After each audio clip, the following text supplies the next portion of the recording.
Editorial board. I'm Colleen McCain Nelson, editorial page editor, and I'm here today with Steve Kraske from the editorial board, and we're talking with Congressman Kevin Yoder.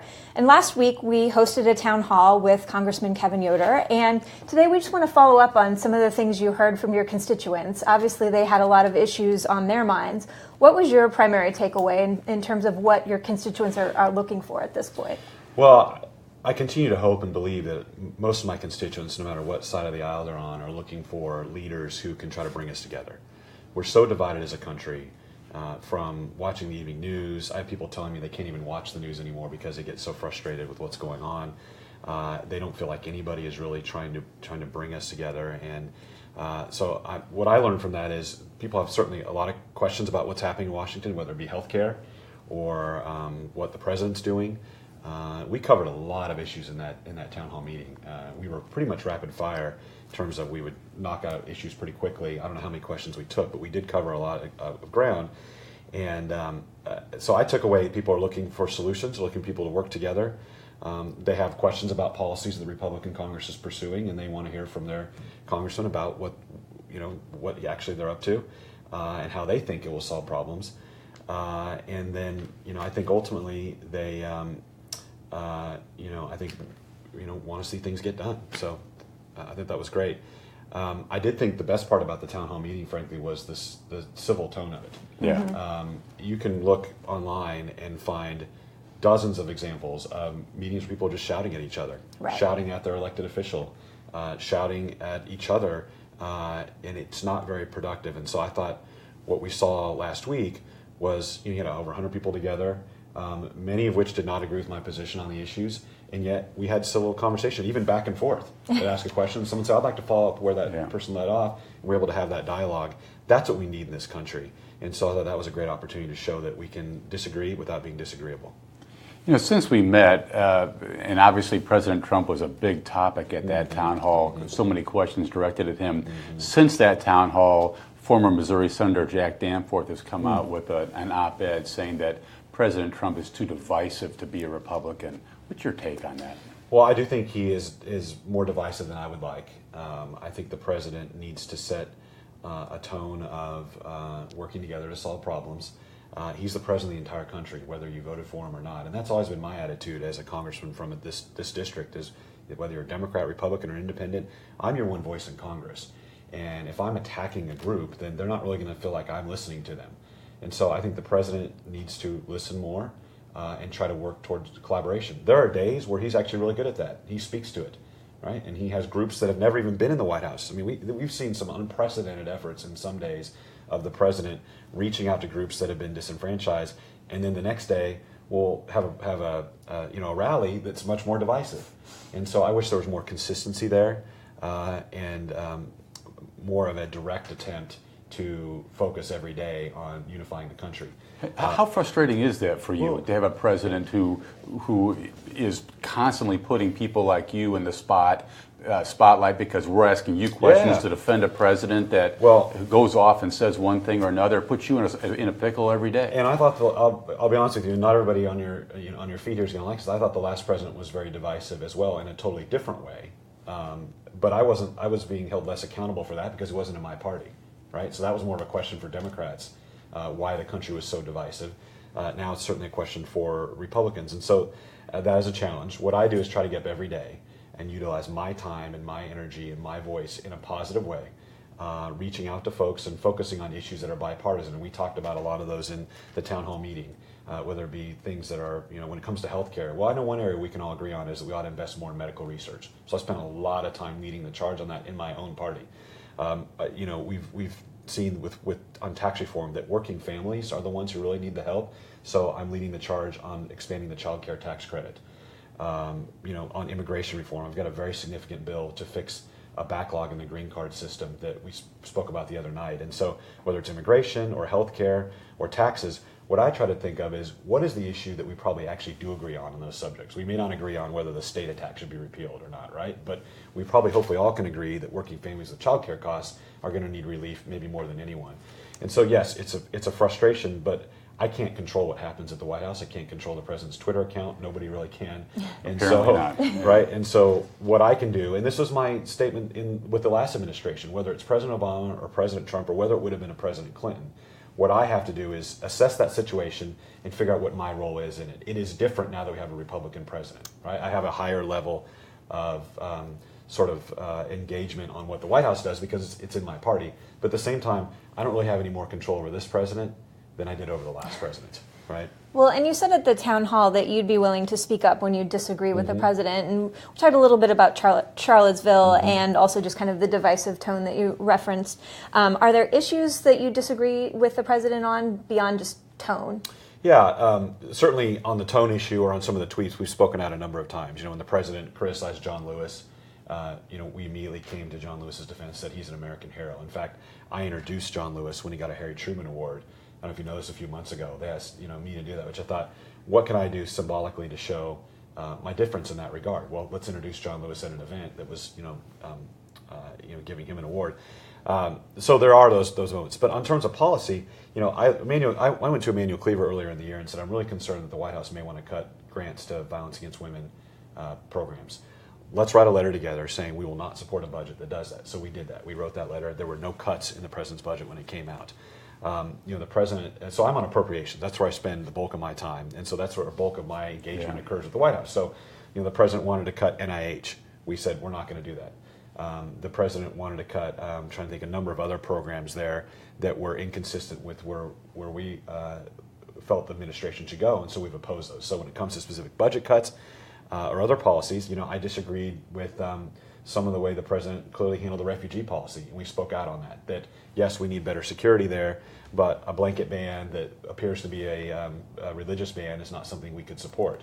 And so I'm happy to differentiate from the White House on policy or on style, whatever it's needed. At the same time, I'm also not afraid to speak up for the White House when it does the right thing.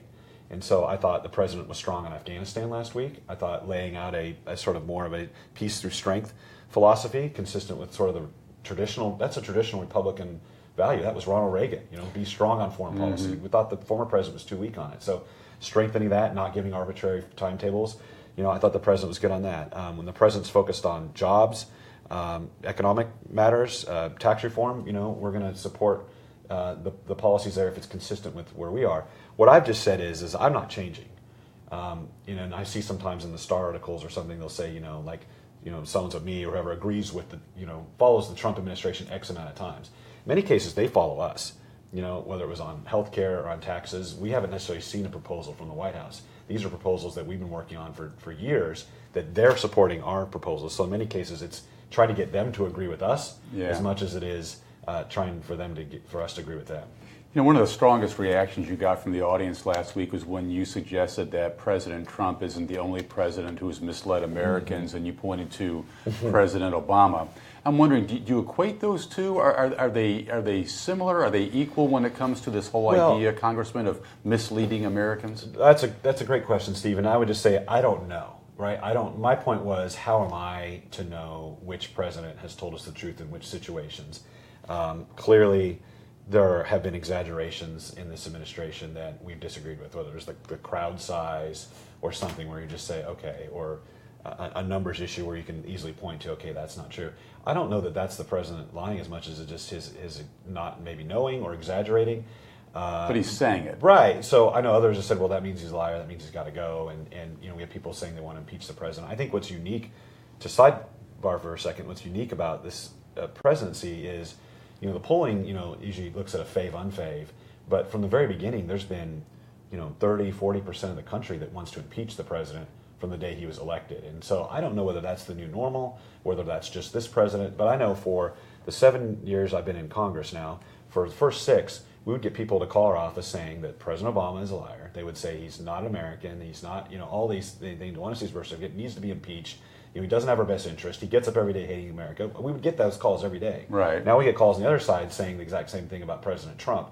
But do you equate those two in terms of misleading Americans? I mean, bottom line, are they similar in your mind? I don't think they're similar, but I'm not saying one is necessarily worse than the other. I would say that administrations have angles and agendas they push. I don't think either of these folks are, get up every day to lie. I do think that sometimes they exaggerate, sometimes they mislead. In any of these administrations, if Hillary Clinton was in charge, I think we'd be having some of these same conversations. But I think it's all sort of a parlor game of guessing. And my point was, I don't know. I think I said something like, I don't know who lies in this country. How am I to know which president's telling the truth when? I have to evaluate each situation as it is. Well, the media has been calling out President Trump Well, often of course, on misleading Americans, and there's a new normal here, it seems like, when it comes to fact-checking a president. And the of the media's United been States. against the president from the beginning. And I mean, if I went around the Kansas City Star and asked people who they voted for president, I'm probably not going to find a lot of Trump voters here. Now, I know you all work very hard, and that surprising, but I guess good to hear. I know you all work very hard to filter all that out. I know you're a pro, and many of you are very good, but in general, I think the media has been in opposition to the president, so I wouldn't use that as my standard. Otherwise, here's what I would say. The president was duly elected in November. The president gets up every day to do what he thinks is right for this country. We ought to be rooting for the president to succeed. And when it was President Obama, I had people every day pushing me to call him out as a liar, every day calling me to do that, and I didn't do it. Right? I was very objective. I tried to work with the president on many things. I supported him on trade, a number of policies. There are many of my colleagues who didn't, right? Who spent their time doing exactly what they're mad at people doing to President Trump. I wasn't one of those folks. And so my position is, whether it's President Obama or President Trump, I'm going to call balls and strikes, right? And I know I'm held to a higher standard because President Trump's in my party, but my commitment is to put Kansans first, to do what I think is right, what I think is right for my constituents first, whether it's President Obama or President Trump. And I think the record's been pretty clear on that, that I supported and opposed President Obama a number of times, and I've done the same thing with President Trump, much to the frustration of my party in both instances. If I'm critical of President Trump, my party doesn't like that. When I was supporter of President Obama, my party didn't like that. And so my point is, I've got to be consistent here, and that's what we've tried to do. So before the town hall, you took questions from reporters, and you talked a little bit about the debt ceiling. And you said that you thought that the debt ceiling vote was a chance to attach some policy reforms, take a look at some other issues. Since then, President Trump has said he wants to attach the border wall to the debt ceiling. He's willing to shut down the government over the border wall, which he campaigned on Mexico paying for that. Now he's asking Congress to pay for that. Are you willing to vote to pay for a border wall with the debt ceiling vote? I am, but I don't think it's something we ought to shut down the government over. I think on immigration, we need comprehensive reform, and border security is part of that. And anyone who tells you, well, I don't think we should do things on border security, or a wall's not part of that, to me is not part of a solution. They're not part of the conversation about how we fix immigration. At the same time, anyone who says legal immigration isn't part of the solution, they're not part of it either. So I think it's a combination of legal immigration reforms, some of which I'm leading the charge on, and border security. We can't solve the immigration problem in this country unless we can prove to the American people and to ourselves that we can secure our borders. I've toured the Rio Grande, I've toured the border. People come in and out. We could go across 3 or 4 times. Yet if we want to do it legally, we might get all caught up in paperwork. It might take years. We've incentivized illegal immigration, and we've discouraged legal immigration with our system. That has to be fixed. Border security is part of that. Whether that needs to be part of a debt ceiling debate is another matter.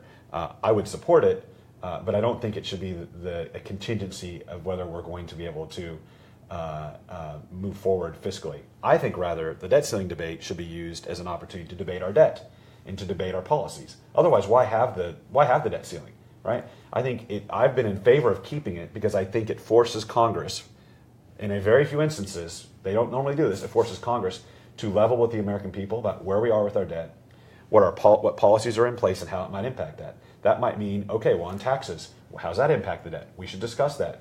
On spending, on entitlements, all that should be discussed. Most of my constituents want solutions on the debt problems facing our country. They don't want the perspective of, we're going to be about $20 trillion in national debt with a projected 8 to 10 trillion in more debt over the next 10 years. So it's really on autopilot. Something has to be done, and these are moments in which we have a chance to debate that. We're talking about immigration here. One big figure in immigration is Sheriff Joe Arpaio. The president just pardoned him last week. Should the House Judiciary Committee review that pardon? Does it meet your standards for how a pardon should be used, Congressman? I've not reviewed the file, so I don't know what the White House has looked at. I don't know the facts of the matter. I would say there's nothing But you wrong. know a lot about Well, Sheriff Joe Arpaio. We all do. I mean, I know his reputation, right, from what I've seen in news articles. but I don't know anything about the case itself, actually. What I would say is I think there's nothing wrong with the Judiciary Committee reviewing presidential pardons. That should be standard practice. I think that whether it's President Clinton pardoning Mark Rich, or whether it's President Obama pardoning Chelsea Manning, or whether it's... But that wasn't a pardon. That was commutation. Clemency, okay. right, after she'd been in prison. Whether you're commuting a sentence that someone's serving 20 more years and you say you don't have to serve 20 years, or whether you're commuting, what was Sheriff Arpaio, 9 months? I mean, whatever it is, whether it's commuting 9 months or pardoning 9 months or commuting 20 years, these are things that have great impact on the rule of law in this country. Manning was a matter of espionage and selling state secrets, which could not be more serious, frankly, whether it's clemency or a pardon. And I think all these matters should be scrutinized by Congress, no matter which president does it. And we've seen all these presidents, particularly in the 11th hour, doing tons of pardons in both parties. That wasn't Mark Rich from the final days of the administration? Yeah, right. There you go. What do you do in that case? Yeah, right. So in some ways, the president's done this in his first year, so it gives us a chance. You don't see a lot of pardons early in a presidential administration, but I don't think there's anything wrong with scrutinizing these more. We should in both parties.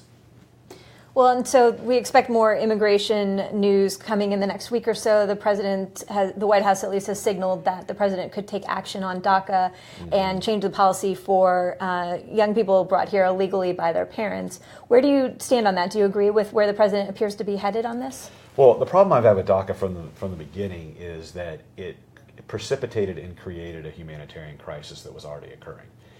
It sent a signal to residents of Central American countries in particular that if they could somehow get their children to the borders of the United States, that they would get an amnesty, they would get a reprieve.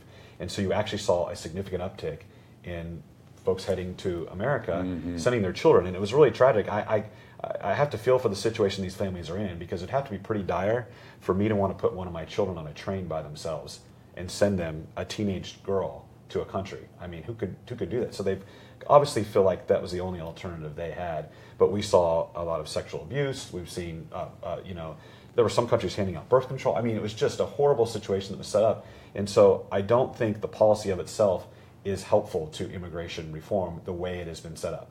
At the same time, many of these young children are in our country now, and I don't think some sort of mass deportation force is moral or practical. The question is what we should do going forward. And I go back to, we need comprehensive immigration reform, which I think would allow us to feel more comfortable with being stern at our borders, no matter who's coming forward, if we felt like we had very good legal processes for people to use. Is Congress capable of debating that issue and coming up with a solution this year? Well, I think they are. I think they should be. And I've been pushing the leadership to say, right, well, yeah, but I think we are. The Senate did a bill several years ago, right? The House never took it up. Right. What's the excuse for the House to say, we have the House, we have the Senate, we have the presidency, but we're still not going to debate immigration reform? Right. The time is to move these debates forward. Look, one of our frustrations in the House is that the Senate can't debate bills, right? I think one of the best arguments for getting rid of the filibuster is it's a modern day block on the majority, so they can't even bring a debate to the floor. They need 60 votes to even debate a subject. We ought to be debating subjects robustly and frequently, so that the American people see the clash of ideas. What are we afraid of? Put your cards on the table. Look, I go to the town hall. In town halls. I do telephone town halls. I do forums all across the district. We're here this morning. I do media interviews with anybody who wants to interview me. Frankly, what questions are you avoiding answering by not having a debate? Hopefully everyone's doing that. So let's have these debates. Let's debate immigration. Let's debate healthcare again if we need to. Let's debate tax reform. These things take so long to get to. Let's go up or down on these things, and then we'll know where we are.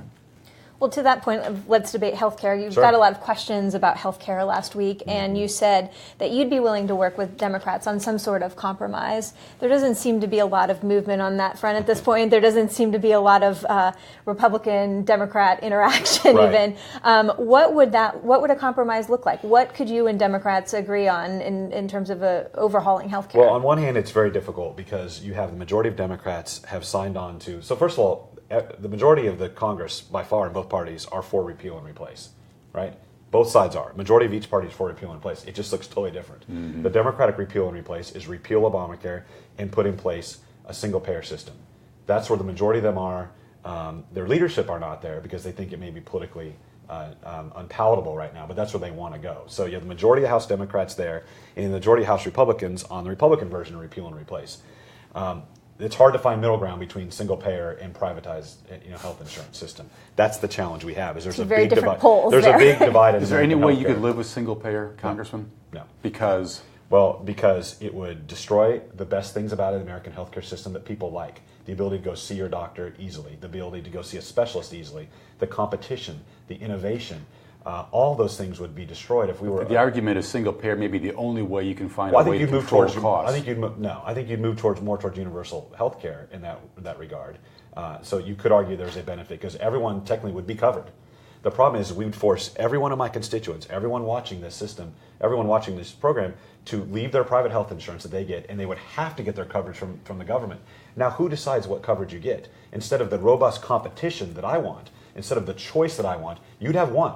And you wouldn't even be allowed under their bill to have an option. It would be government health care for all.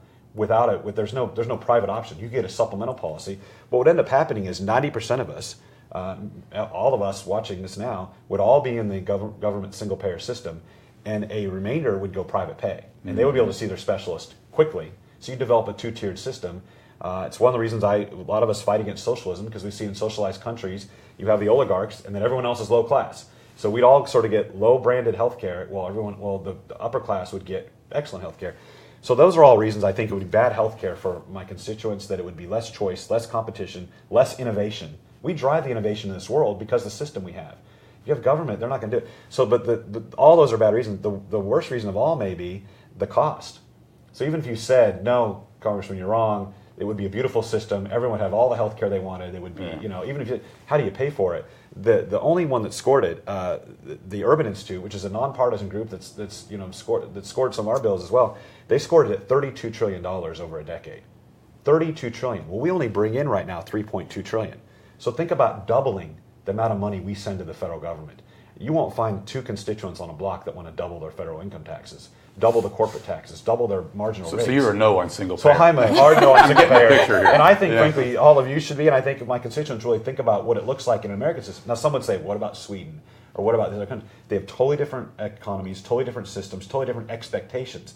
We don't expect that if we call a specialist, it might be next year before we get to see them. We expect we want to see them in the next month or two. Mm-hmm. So I think the American people would not like that, and they certainly would take a while to get used to doubling their federal taxes. All these things, I think, would slow it down. And the last thing is, I don't think it would control costs. I think it would make more expensive. And the only way they control costs, this is why I've been calling it Medicaid for all, the only way they control costs is by cramming down the rates they pay doctors. So you cram down the rates you pay doctors to Medicaid rates, doctors aren't going to take that. You can't afford these high private insurance rates to pay doctors under that system. So the expense, the way you save money is cram down what you pay doctors. We already have a doctor shortage. We're looking at about I think it's 90,000 primary care doctor. Emergency rooms would continue to expand. Frankly, it wouldn't fix that, because if you could get a care anytime you want, you wouldn't go get an appointment. You just go to the emergency room. Yeah. So you'd have huge lines out the emergency rooms, doctor shortages, less choice, less competition, and more expense. Not only am I against it, I think the two of you should be against it. Everyone at home watching should be against it, and I'll keep trying to make the case. I appreciate that sentiment. Yeah. Well, we have a lot more questions, but no more time. But thank you so much for following up on your town hall with us, and we hope you'll come back. And absolutely. Thanks for having me on the show. Thanks for tuning into Facebook Live with the Kansas City Star editorial board.